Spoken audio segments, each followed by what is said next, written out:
je tenais principalement lors de cette émission à remercier l'ensemble des Togolais qui nous ont accordé leur confiance pendant toutes ces années, mais particulièrement pendant cette élection.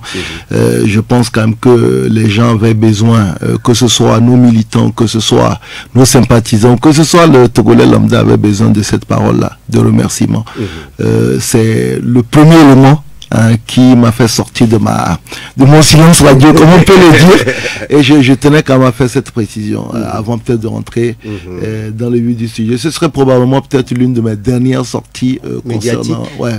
Non, bon, médiatique, je viendrai ici pour parler d'autres choses, pour parler d'entrepreneuriat. Mais concernant le thème politique, ce serait probablement l'une de mes dernières sorties. Donc je tenais à faire cette précision. Maintenant, c'était quoi la question? J'ai oublié. Pourquoi vous avez, 12 ans après, vous avez jeté l'éponge?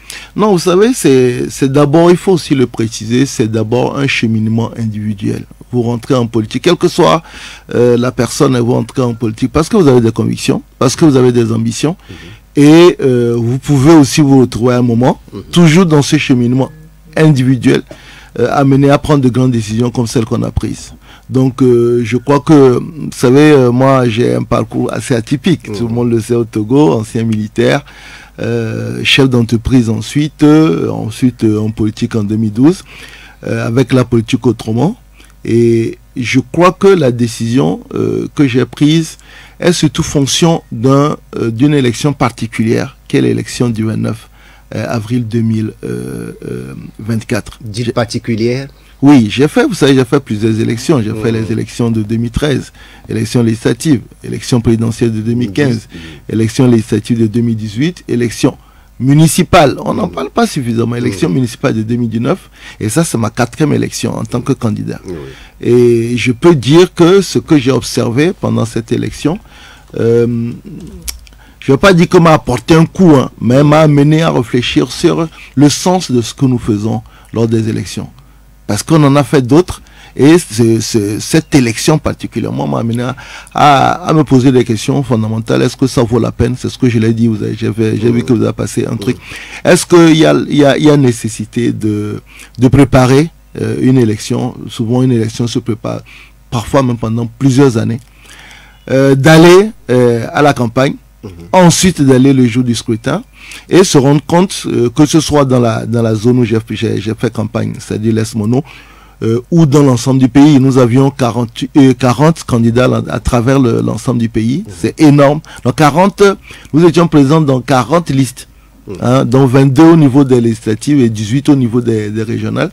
Donc, est-ce que ça vaut la peine de faire des efforts et se rendre compte qu'en réalité, au résultat, il n'y a pas de corrélation entre le choix des électeurs et la proclamation des résultats? Et que bien souvent, parce que c'est l'un des éléments fondateurs de la démocratie, c'est de dire, si vous sentez que vous êtes lésé, vous pouvez contester. L'élément qui permet de contester, c'est les PV.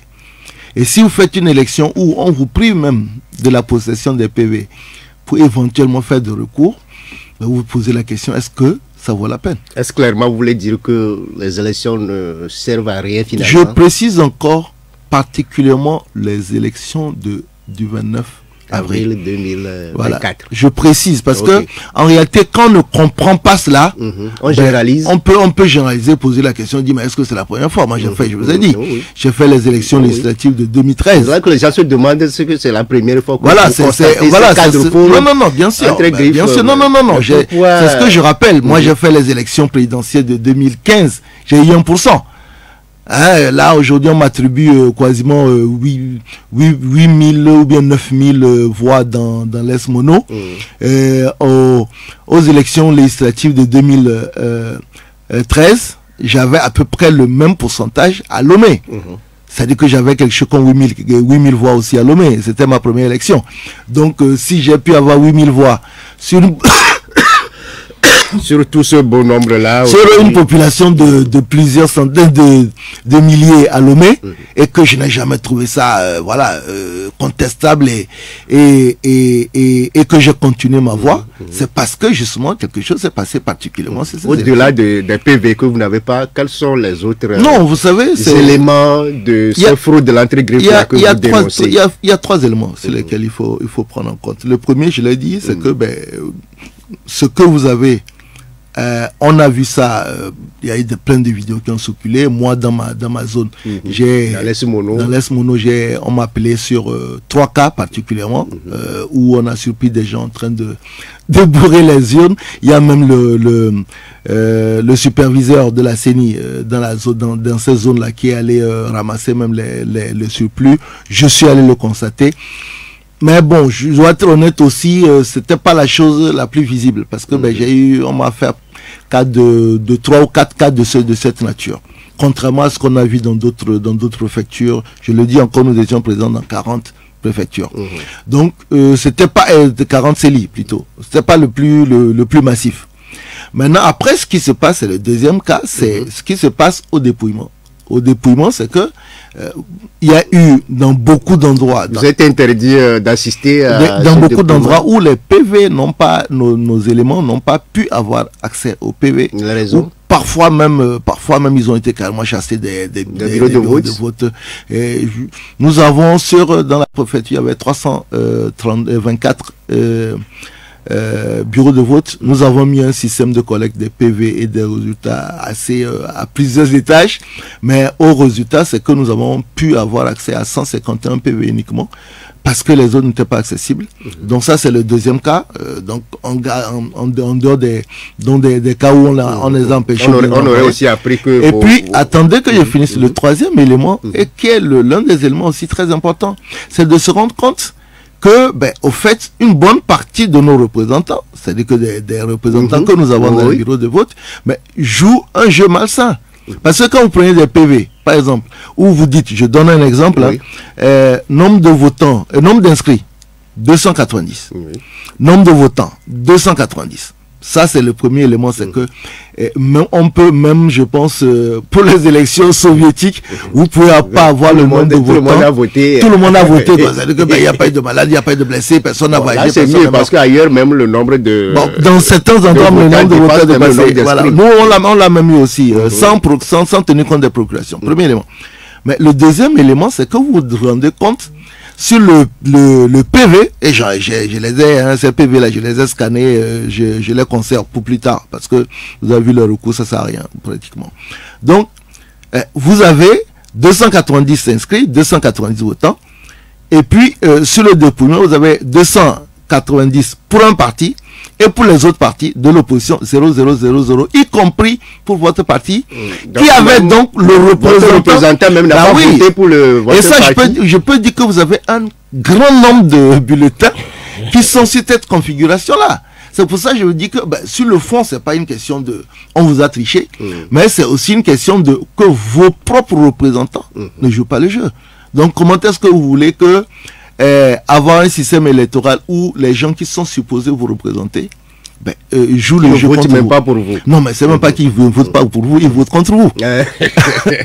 Voilà, donc c'est pour ça que je vous dis c'est un cheminement individuel. Donc tous ces éléments-là qui vous ont poussé, à la limite, vous posez légitimement la question, quelle est cette élection où si M. Djeritama avait remporté 2 ou 3 sièges, est-ce que vous allez prendre la même décision? Je vais être honnête avec vous. Nous sommes allés à un scrutin, à une assemblée nationale de 119 députés. Et non, 113 plutôt.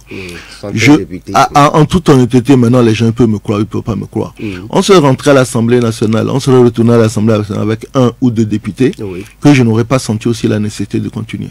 Ça, j'ai fait cette confidence-là à beaucoup de personnes, même Parce que certains disent que c'est après cette débâcle-là que vous vous sentez humilié, que vous avez jeté l'éponge. Vous savez, quand ça marchait, vous étiez accroché aux affaires. Mais il y a un détail que les gens oublient, c'est que je rappelle encore que nous avons fait les élections de 2013. Est-ce qu'on a jeté l'éponge après 2013? Nous avons fait les élections de 2015. Je rappelle que j'ai eu 1%. C'est encore plus humiliant. Quand vous faites une élection, vous avez 1%. Est-ce que quelqu'un a jeté l'éponge? Nous avons fait les élections législatives de 2013 et de 2018. Mais il y a un détail qu'on oublie, c'est qu'on a fait les élections municipales de 2019. Élection au cours de laquelle tous les partis politiques étaient là. Et je rappelle qu'à l'issue de ces élections, quand vous prenez le classement au niveau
Je ne dis pas, il ne faut pas non plus être naïf, que je démissionne parce que mon mandat était fini.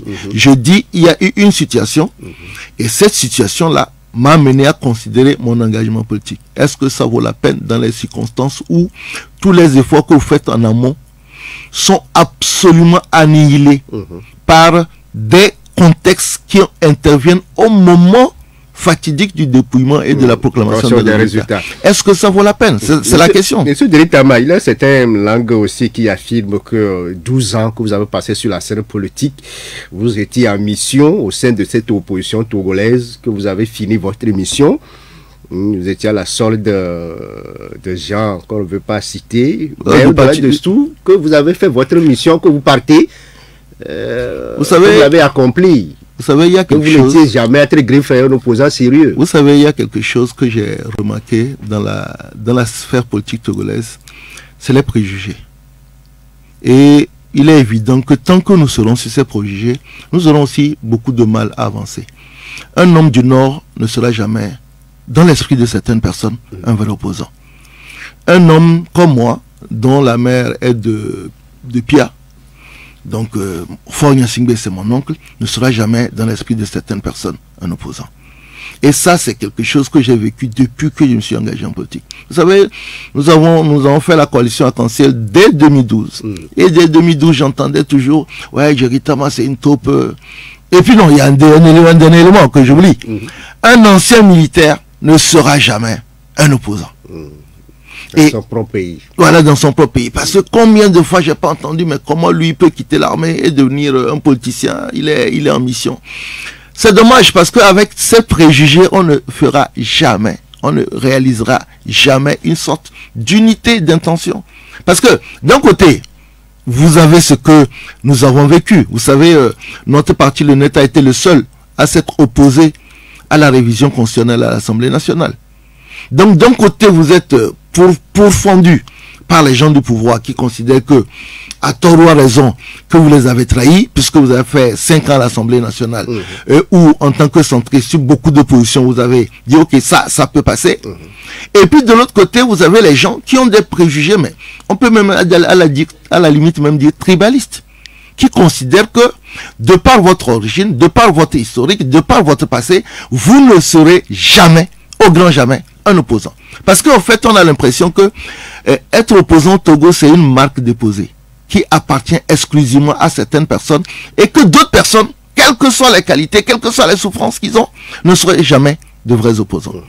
J'ai été, vous savez, j'ai été agressé à Bruxelles parce que justement on parlait d'élections. À l'époque on disait mais pourquoi participer à des élections? Vous êtes un traître. C'est-à-dire que quel que soit ce que vous fassiez, si vous êtes d'une origine donnée, si vous avez un passé, je n'ai jamais eu honte de mon passé de militaire. Ça fait partie de ma vie. Je suis fier d'avoir été un officier. Je pense que les militaires togolais doivent bénéficier de l'encouragement, du soutien de la population parce que ils vivent dans des conditions difficiles et ils font des missions difficiles et nous permettent aujourd'hui de vaquer à nos occupations. Je ne vais jamais renier cette identité. Mais maintenant, si on considère que lui, parce qu'il a été ancien militaire, il ne sera jamais officier et un bon politicien. Mais comment est-ce que vous voulez qu'on avance? Parce qu'au moment où vous souffrez, quand je le répète souvent que quand je prends les 12 années de votre lutte politique, il y a des souffrances financières, il y a des souffrances temporelles, il y a du temps que vous mettez. Vous avez donc toutes ces personnes-là, haineuses, comme on les appelle des haters, qui vont vous accabler du matin au soir sans jamais tenir compte des choses positives que vous avez pu faire sous le simple prétexte que de votre origine, de votre histoire, de vos appartenances familiales. On dirait que c'est la vie des politiciens. Autant de choses. Mais non, c'est pour ça pas le seul à subir. Non, moi, ça me gêne pas. C'est vous qui avez évoqué la critique et je vous réponds. Mais monsieur Deritama, pour certains, c'est cette question de la Constitution qui aurait sonné même la fin de votre parcours politique, même de votre formation politique, parce que votre dernière décision, vos dernières sorties auraient quand même été mal appréciées. Est-ce que ce n'est pas la Constitution réellement qui a basculé tout? Moi, il y a quelque chose qui me scandalise, mais qui me scandalise proprement. Je vais vous dire pourquoi. On fait une révision constitutionnelle, il y a 91 députés, ok? Il y a 89 hein, qui votent pour. personne ne condamne les 89 qui ont voté pour. Vous comprenez? Personne ne les condamne. On trouve que oui, c'est bien. Mais les seules personnes qu'on condamne, c'est le parti qui a 3 députés, dont le vote en réalité ne change rien. Mais c'est... Le scandale, c'est que vous l'avez annoncé, que vous n'allez pas voter. Donc écoutez, le jour-là, on se disait qu'au moins, on aurait les 3 députés du vote qui ne vont pas participer au vote. Donc 3 députés qui ne participent pas au vote a plus d'importance que 89 qui votent. Mais c'est ce que c'est votre incompréhension. Non, mais ce que je dis. Non, mais au fait, ce vote-là, vous disiez que vous n'avez pas compris. Ce que je dis, oubliez le net. Oublions à supposer. Les 3 députés du net. Oublions les 3 députés du net. Donc, au fait, on applaudit les 88 autres. Mais c'est ce qui est quand même dramatique dans le jeu politique au Togo. C'est-à-dire que il y a 88 qui ont voté pour. Eux, on s'en occupe pas. Bravo. 89 qui ont voté pour. On s'en occupe pas. Bravo. Ok. Faut être bien. Le problème, c'est les 3 qui devaient voter pour et qui n'ont pas voté pour. Et en plus, et ce qui est scandaleux, c'est qu'on se retrouve le 19 mars avec le 19 mars ou bien le 9 avril. Le 19 avril. Avec le même texte qui passe en deuxième lecture. Les 3 députés du net étaient allés voter. Il y a eu de la controverse. Un contre, une abstention. Et donc, éventuellement, si on veut s'en tenir à ça, donc ça veut dire que on suppose que les 3 députés qui étaient supposés voter contre, il y a un qui a voté contre, encore que le dépouillement ne donne pas 0 contre. Il y a un qui aurait donc voté contre, il y a un qui aurait voté abstention, il y a un qui aurait voté pour. À la deuxième lecture, les 3 députés du net ne viennent pas, boycott, et c'est pas la première fois que... Et ça, subitement, silence radio. C'est-à-dire qu'on a eu 87, puisqu'il y a un qui manquait, qui ont voté pour silence radio. C'est-à-dire que personne n'a dit, ah oui, mais finalement, ce qu'on contestait des élections du vote du net, là, on voit vraiment que ils étaient décidés à ne pas s'associer à ce texte. Non. Faites ce que je n'arrive pas à comprendre. Ça, c'est au sein de vos militants aussi, ce n'était pas aussi. Non, mais je dis, pourquoi est-ce que personne ne s'occupe des 87 personnes, députés, y compris les députés de l'opposition parlementaire, qui votent pour le texte? Ça ne pose aucun problème aux gens. C'est-à-dire que c'est quand même assez... C'est pour ça que je vous dis que il y a une sorte de haine. Parce que pourquoi est-ce que personne ne s'occupe des députés de l'opposition parlementaire qui ont voté pour? Pourquoi personne... Ils ne se sont pas prononcés, ils sont dedans. Oui, mais donc, ils se sont à la deuxième... oui, mais ce que je veux dire... Non, attention. Ce que je veux dire, à la deuxième lecture, les députés du net ne participent pas au vote. Le texte est passé. Et le texte est passé. Donc, où est la responsabilité du net dedans? Parce que là, s'il y a eu de la controverse au premier vote où on a dit que le net n'a pas été cohérent, le net a été cohérent au deuxième vote. Et le texte est passé. Et vous avez vu quelqu'un s'occuper des 87. Au fait, c'est ce que je vous dis, que ce qui est quand même assez perturbant aujourd'hui, et puis s'il te plaît, quand vous parlez, on ne dit pas le peuple togolais. Non, il y a un certain nombre de personnes qui sont... Non, mais parce que parfois on fait la confusion, on dit le peuple togolais. Non, c'est quand même assez confondant que on s'acharne. Et c'est pour ça que j'ai dit aujourd'hui, on a l'impression que l'histoire de quelqu'un... À la limite, j'espère que les nouvelles autorités du parti, il y a un congrès qui va s'organiser bientôt. Qui s'annonce. Et les nouvelles autorités parti peut-être seront moins clivantes, j'espère. Monsieur Directement, quel net vous laissez derrière vous? Écoutez, je laisse un parti qui a eu, je l'ai dit tout à l'heure, lors des élections municipales dernières, 33 conseils. Je rappelle encore que on s'occupe des élections de 2018 comme les élections de 2019 n'ont pas existé. Les élections de 2019, c'est tous les partis qui ont participé. Et le résultat du net, c'était 33 conseillers. 3e formation de l'opposition. Donc les gens écartent ça. C'est pour ça que je vous dis, je répète encore, il y a une sorte de cabale. Vous constituez une force politique. Donc on a un parti quand même avec 33 conseils sur l'ensemble du territoire. Aujourd'hui, avec les élections particulières de 2019, on a eu un seul conseiller régional. Par rapport à ce qu'on a eu déjà en 2019. Donc oui, ce parti-là qui avait 40 CELI va continuer à travailler avec vous dites que vous avez 35 000 adhérents aujourd'hui. Oui, il y avait 35 000 adhérents. C'est l'un des partis qui a le plus grand nombre d'adhérents. Nous, quand on dit 35 000 adhérents, c'est pas dans l'esprit. pas un parti à lambeaux déchiré que vous laissez. Nous avons des fédérations qui fonctionnent partout. des fédérations qui fonctionnent. Donc aujourd'hui, le congrès qui va s'organiser va mettre en place de nouvelles autorités qui vont travailler avec ce truc-là. Moi, je suis un ancien président, je vais accompagner en mais deuxième. Vous ne serez pas loin quand même. Non, mais en deuxième, vous savez, c'est pas la première fois qu'un président de parti politique rend le tablier. Quand il rend le tablier, il reste une sorte de conseiller du parti. Donc on sera là pour conseiller le parti. Et vous quittez, vous retournez dans l'armée?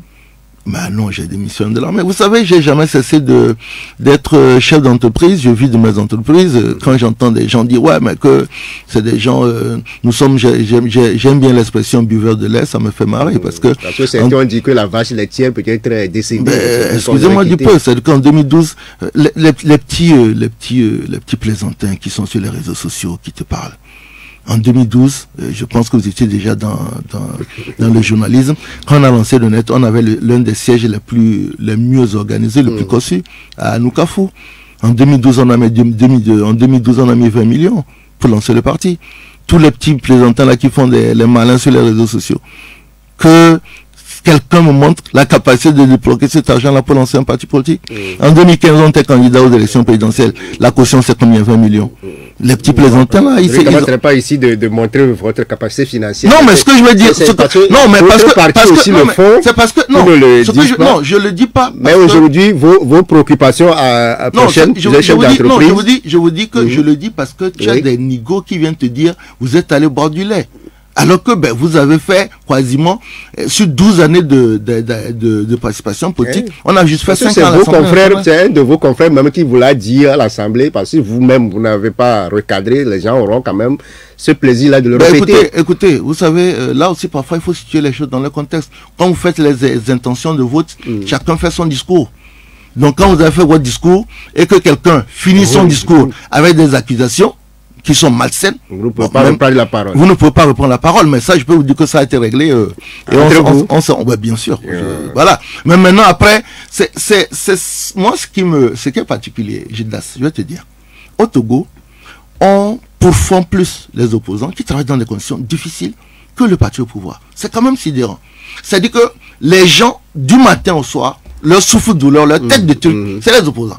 C'est-à-dire que, les pauvres personnes qui travaillent dans des conditions difficiles, qui essayent, c'est eux, c'est-à-dire qu'à la limite, c'est que... Là, on ne peut pas critiquer, on ne peut pas éviter les critiques. Là, c'est certains qui sont sur le terrain depuis 30 ans, qui essuient ces critiques, et avant vous, monsieur Djerita. Je ne dis pas non. Vous ne serez pas peut-être le premier à le faire. Après, maintenant, chacun... Maintenant, vos préoccupations futures. Vous êtes homme vous êtes entrepreneur, vous êtes écrivain aussi. Bah ouais, je fais plein de choses. Je suis dans le tourisme. Beaucoup de Togolais découvrent beaucoup de sites touristiques grâce à moi. Donc c'est des choses qu'on va continuer à faire. Je suis entrepreneur. Là, j'ai lancé 2 sociétés. J'ai fusionné l'ensemble de mes activités avec une société qui s'appelle le Comptoir du Togo, qui fait du tourisme, de l'immobilier et de la facilitation. Et j'ai un cabinet qui s'appelle Jeta Consult, qui donne des conseils dans le domaine des services sécuritaires de protection des personnes et des biens. Tous les systèmes de protection des biens dans les entreprises, dans les maisons, et qui fait aussi du conseil dans le droit international humanitaire. Vous savez, j'ai un master en droit international humanitaire, j'ai fait beaucoup d'interventions sur le terrain en droit international humanitaire. J'écris même actuellement un livre en droit international humanitaire. Et la troisième chose que je fais, c'est l'aide aux entrepreneurs, à l'entrepreneuriat des jeunes. Je l'ai fait pendant les 5 ans même où j'étais député. Donc aujourd'hui, moi, la vie ne se ferme pas à moi, elle est complètement ouverte. Moi, j'ai pas de crainte sur mon avenir, il n'y a pas de souci. Disons concrètement, les 12 ans passés en politique, ça a été un regret pour vous? Non, pas du tout, pas du tout. Il y a 2 choses qui me rendent fier. La première, c'est que j'ai contribuer à faire de la communication politique. Aujourd'hui, beaucoup de personnes m'écrivent en disant, mais si vous retirez, comment est-ce qu'on va faire pour être informé de ce qui se passe sur le plan politique, être formé aussi de ce qui se passe, parce qu'on a fait beaucoup de pédagogie politique. La deuxième chose, c'est que j'ai désacralisé la fonction des députés. Beaucoup peut-être qu'on va revenir dans l'ancien temps, j'en sais rien, mais la plupart du temps au Togo, le député, on le connaît pas, on l'entend pas, on ne sait pas ce qu'il fait, on ne sait pas ce qui se passe à l'Assemblée parce qu'on n'a pas une chaîne de l'Assemblée. Et j'ai contribué pendant les 5 ans à désacraliser ça, à montrer qu'un député peut être un homme du peuple, peut aller à moto, peut aller plonger dans la mer, peut faire du vélo dans la ville de Lomé. Et j'espère qu'il y a d'autres personnes qui prendront la relève par rapport à ça. Donc je suis particulièrement fier de mon parcours. Maintenant, après, il ne faut pas durer tomber dans le mauvais rêve. Ouais. C'est tout. Ok. Dans votre dernière sortie, vous disiez que vous n'allez jamais conseiller un jeune Togolais à faire de la politique. Dans les conditions actuelles, il faut toujours le préciser. Uh-huh. Non, il faut toujours le préciser. Si les choses ne s'améliorent pas, ce n'est pas la peine. Si les conditions de la campagne de cette année, des élections de cette année, se maintiennent, il n'y a pas d'intérêt. Il faut que ce soit honnête. Si nous organisons les élections comme on les a organisées en 2019, ben ouais, c'est très encourageant. J'ai eu des jeunes qui sont rentrés en politique, qui sont devenus conseillers. Alors que parfois, il y a même 6 mois avant, ils ne s'intéressaient pas à la politique. Donc si nous avons des élections comme on les a eues en 2019, parce que tout le monde dit 2018, ouais, tout le monde n'était pas là, ok, on oublie 2018. 2019. Si les conditions se passent comme en 2019, je conseillerais bien entendu, parce que la politique c'est un engagement, c'est un sacerdoce. Vous comprenez? Donc si les conditions s'améliorent et reviennent à celles de 2019, oui. Parce qu'en 2019... Mais à l'état actuel... Mais si ça se passe comme ça, parce que honnêtement, c'est parce que beaucoup de personnes ne sont pas en politique qui ne savent pas ce qui s'est passé en 2024. Ce qui s'est passé, j'ai jamais vu ça. J'ai jamais vu. C'est-à-dire que ça, je l'ai dit, ça fait 5 élections que je suis parti, j'ai jamais vu. Donc si ces conditions-là sont maintenues, je n'encouragerai pas. Mais si on revient de meilleurs sentiments, comme on a eu en 2019, non, il n'y a pas de souci. Donc parfois les gens prennent les déclarations à l'emporte-pièce. Je dis, c'est dans le contexte de 2024, okay. Si ce contexte-là est maintenu, il n'y a pas d'intérêt. Même si nous sommes dans le contexte de 2019, il n'y a absolument aucun problème. J'encouragerais les jeunes à aller en politique. Madame, monsieur, nous sommes avec monsieur Jerry Tama, le désormais ex-président du nouvel engagement togolais. On marque la pause, on va revenir avec les autres sujets. Vos réactions téléphoniques sur le 92. Ça, sont des conseillers régionaux restent à confirmer par la Cour suprême le 21 mai prochain. Mais au-delà de ça, Jerry Tama, vous disiez que ces résultats, à plus de 95%, estiment ou bien traduisent que les Togolais sont d'accord avec le parti au pouvoir. Bah, écoutez, je suis un légaliste.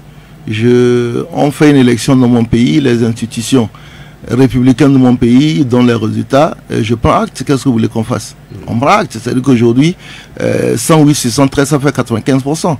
Donc 95% du Togo accordent leur voix au parti unir. On prend acte et puis on avance. Qu'est-ce que vous voulez qu'on y fasse? Moi, j'ai toujours été dans le centre des institutions de la République. Et ça a été toujours le centre de notre engagement. Vous savez le nombre de fois où on a été contesté parce que nous disons on respecte les institutions de notre République. Donc oui, on prend acte et puis on avance. Il n'y a pas de polémique particulière à faire. On a 108 députés à unir. Ok, bravo, et puis on avance. 5 pour l'opposition en raison de 2 pour ADI, 1 pour la DMP, 1 pour la FDR, et puis 1 pour l'ANC. Pour certains, inutile d'aller siéger 5 parmi les 108. Vous savez, j'ai une pensée particulière pour le parti ANC qui, il n'y a pas longtemps, j'ai fait les élections de 2015 avec eux. Le parti représentait à peu près 35% de l'électorat. C'est vrai que les élections de 2020 a donné des résultats surprenants, mais quand on prenait l'ensemble de l'opposition, puisqu'à l'époque aussi la DMP avait fait 20%, et donc on prenait les voix de l'ensemble de l'opposition, on était à peu près dans les 25-30%. Et là, vous imaginez qu'on sort d'une élection où toute l'opposition représente 5% de l'électorat. Donc c'est vrai que pour des anciens, vous parliez tout à l'heure des anciens, ça doit te paraître bizarre, mais je ne suis pas de ceux qui disent qu'il ne faut pas les siéger. Il faut toujours être là. Et puis, qui suis-je pour parler? On était trois députés à l'Assemblée nationale sur la législature passée. On n'a pas refusé de siéger. Il faut siéger, continuer à représenter une force de l'opposition. Voilà. Donc, non, moi, je ne suis pas de ceux qui disent qu'il ne faut pas y aller. Il faut y aller. C'est une situation. Aujourd'hui, il représente le dernier îlot de résistance.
On a suivi ces derniers temps des coupures d'électricité avec au passage les difficultés de s'approvisionner en carburant. Comment vous avez vécu cette situation? Mais maintenant, assez curieusement, comme un citoyen togolais lambda qui vit des situations difficiles, parce que en réalité, fondamentalement, c'est pas tant les coupures qui me gênent, mais c'est l'absence de communication, l'absence d'explication, l'absence aussi de compassion et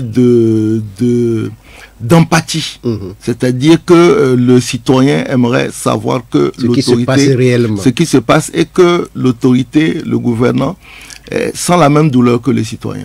Et c'est ce qui est malheureusement dans cette situation, c'est le fait qu'on a l'impression que ceux qui nous gouvernent ne se soucient pas, ne sentent pas la même douleur que nous autres. Ok, gardez le fil de votre analyse, on va prendre un intervenant qui est en ligne pour vous. Auditeur, bonjour. Oui, bonjour. C'est M. Pelé. Oui, c'est M. Pelé. Ok. Laura, bonjour. Bonjour, M. Pelé. Ok, du courage. Merci. Comme on le dit, ça vaut mieux que jamais. Vous l'avez compris, comme vous disiez depuis. Le RPT, il n'a pas d'amis, il n'a pas d'ennemis. Il n'a pas besoin de vous. C'est ce qu'il veut faire. Mais c'est aussi ça, le Togo. Tout ce que vous venez de dire, ou bien vous avez constaté, vous devez le dire en 2015. Mais tant mieux, si c'est aujourd'hui que vous l'avez compris, c'est bon. Maintenant, qu'est-ce qu'on peut faire? Comment on peut créer un rapport de force pour faire face au régime RPT?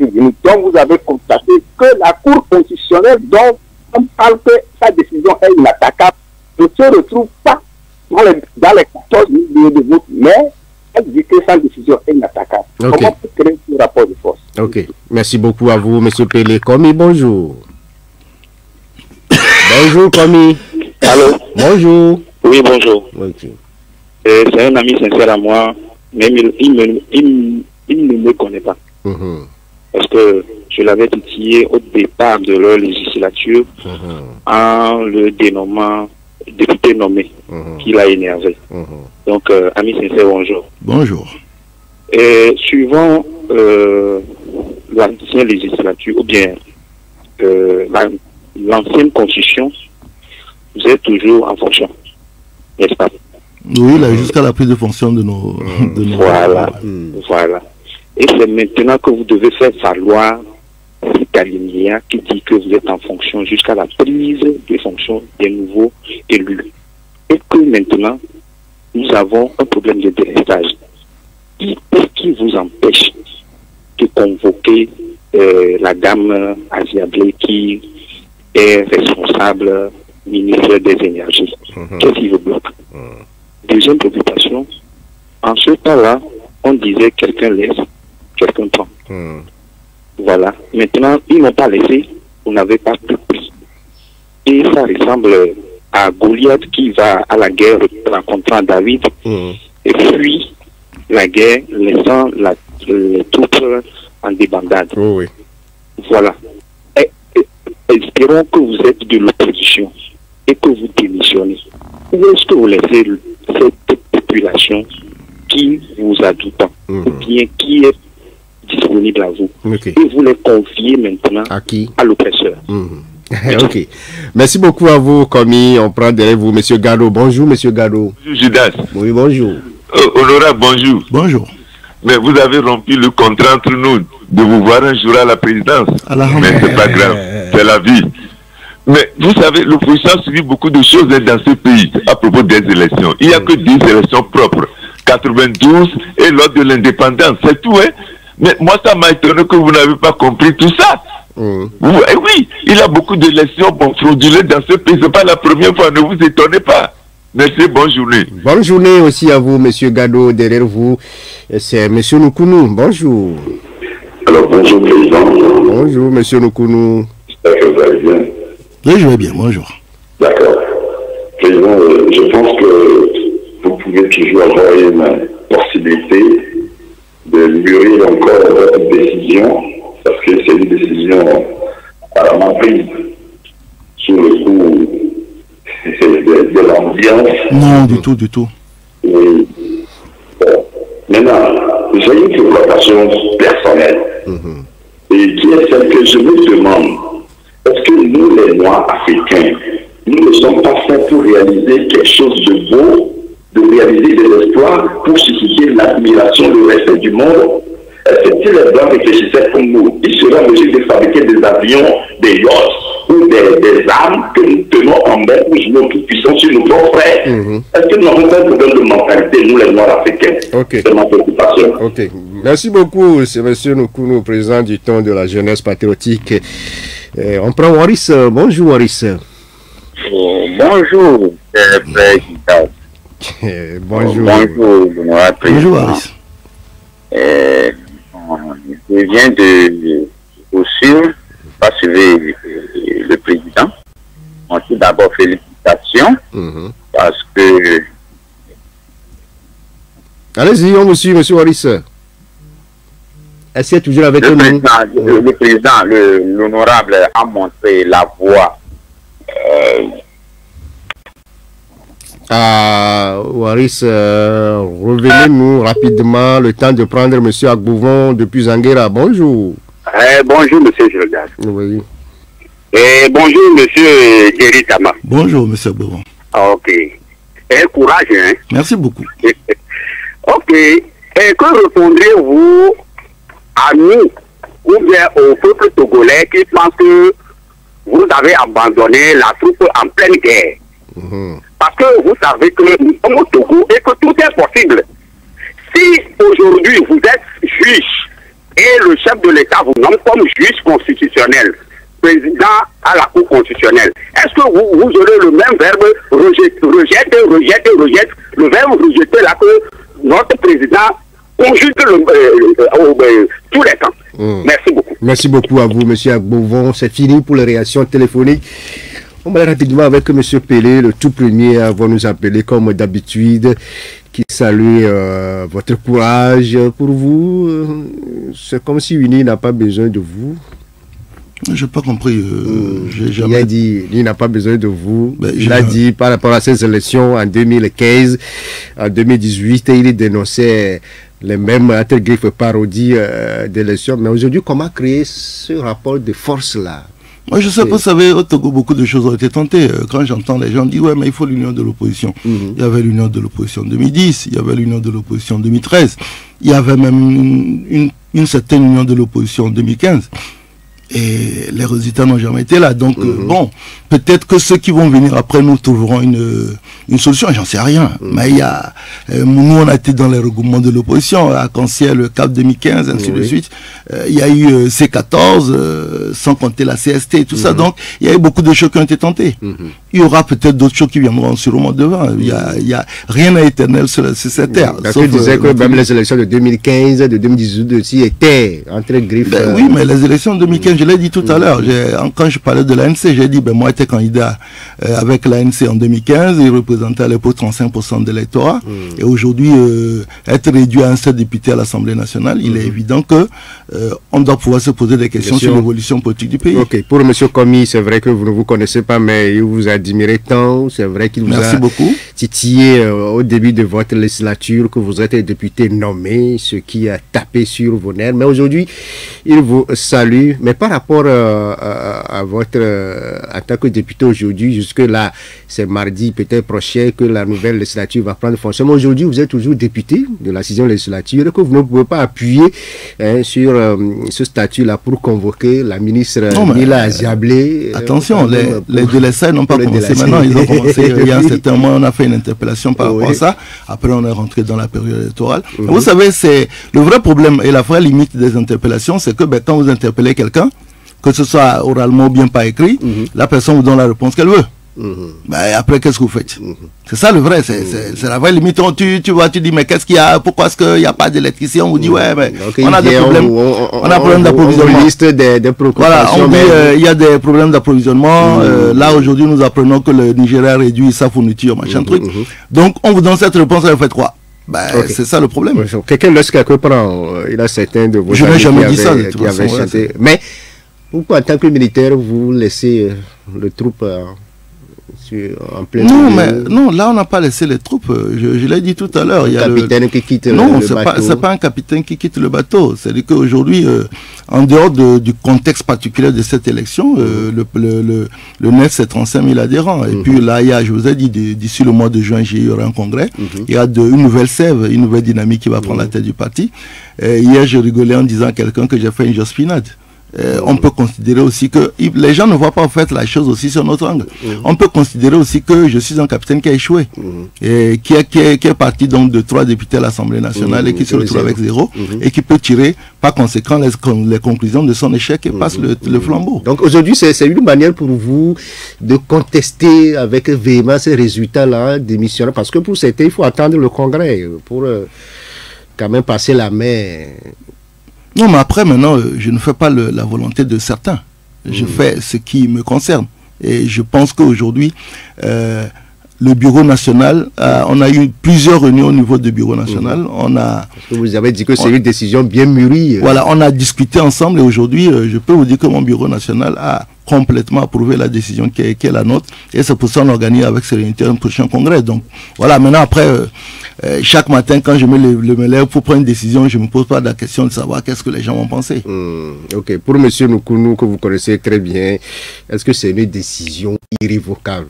Véritablement, peut revenir sur la décision, prendre la politique. Il ne faut jamais dire jamais, mais honnêtement, je peux vous dire qu'aujourd'hui, pour être honnête, j'ai plus de la motivation pour continuer. Oui, je pense que voilà, il y a un cap. Vous êtes désarmé, vous n'avez plus de munitions. Attendez, si vous me suivez aujourd'hui, parce que je suis très présent sur les réseaux sociaux depuis une semaine, ben, j'ai lancé de nouvelles aventures, j'ai parlé de ma société, donc je suis très actif. Aujourd'hui, j'ai fait quelque chose pendant 5 ans, c'est-à-dire c'est inspirer les jeunes sur le plan de l'entrepreneuriat. Et ça, c'est quelque chose qui est important. Vous savez, au Togo, malheureusement, quand on parle des entrepreneurs de jeunes, de l'entrepreneuriat de jeunes, on n'a quasiment pas de repères. La dernière fois, je faisais le point avec un ancien entrepreneur.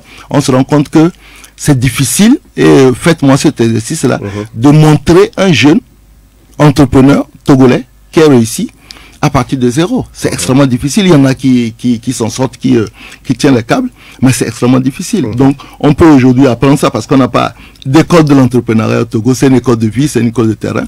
Mais bon, moi, je suis pas complètement désarmé. Je suis pas désœuvré. Mais voilà. Maintenant, après, on ne sait pas de quoi demain est fait. Mais ce qui est certain, c'est que dans 1 ou 2 mois, il y aura un nouveau président du nouvel engagement. Parce que le slogan de vous, les militaires, c'est que si l'avancée devient dure, seuls les durs avancent. Mais aujourd'hui, on a vu que quand ça devient un peu dur, vous avez... la conclusion, c'est que c'est pas dur. Vous n'avez pas dit, c'est pourquoi vous avez abandonné quand même la lutte. Monsieur directement, aujourd'hui, vous êtes la tête du nouvel engagement, mais globalement, qu'est-ce que vous avez à dire pour vos militants? Non, d'abord, c'est vos élèves de la classe politique togolaise, pour ceux-là qui vous ont cru durant 12 ans. Je vous ai dit pourquoi est-ce qu'il y a fait cette émission. C'était d'abord pour remercier l'ensemble de nos militants qui suivent votre chaîne et pour leur demander de croire en eux-mêmes. De croire en eux-mêmes. J'ai précisé bien ici parce que les gens n'ont pas compris. Mes propos tiennent compte du contexte particulier de ces élections. Donc de croire en eux-mêmes, de continuer à avoir l'amour pour ce pays et puis de continuer à avancer.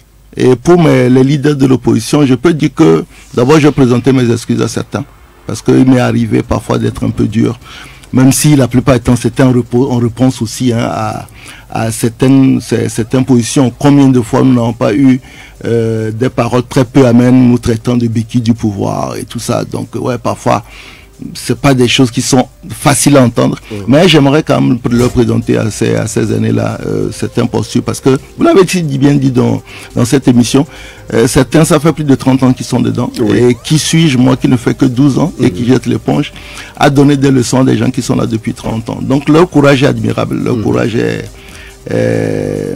inspire aussi. Je crois qu'aujourd'hui, quand vous retrouvez avec les 5 députés qui se retrouvent aujourd'hui à l'Assemblée nationale, c'est des gens qui ont commencé leur combat depuis les années 90. Enfin, c'est une sorte de retour à une situation qui perdure. Donc, de leur présenter mes excuses, leur souhaiter beaucoup de courage. nous on continuera à travailler d'une autre façon. Aujourd'hui, ma devise c'est servir autrement. C'était politique autrement, maintenant c'est servir autrement. On peut servir son pays d'une façon ou d'une autre. Moi je pense que... Peut-être pour vos amis aussi du parti au pouvoir, parce qu'on dit que vous êtes des Togolais. Non, mais pour les amis du parti au pouvoir, la seule chose que je vais dire maintenant, qui développe le pays. Sur le fond, quand vous avez tous les leviers, développez le pays, faites en sorte que les gens trouvent de l'emploi, régler les problèmes d'eau, d'électricité, de carburant, développez le pays. Quand vous sortez du pays, vous allez au Bénin, vous allez au Ghana, vous avez l'impression que nous vivons dans un autre pays. Donc développez le pays, vous avez tous les leviers de pouvoir, vous les aviez depuis, mais là vous allez encore de façon importante développer le pays et puis on apprendra. Aujourd'hui, moi je suis devenu un citoyen lambda. Donc développer le pays pour le bonheur de l'ensemble des pays. Merci beaucoup à vous, M. Djeri Tama, président national du Nouvel Engagement Togolais, d'être passé dans cette émission. Vous l'avez dit que ce serait pour vous peut-être la dernière émission politique. On peut vous retrouver sur d'autres aspects, l'entrepreneuriat, le tourisme. Merci à Ite Messa qui a assuré la mise en onde.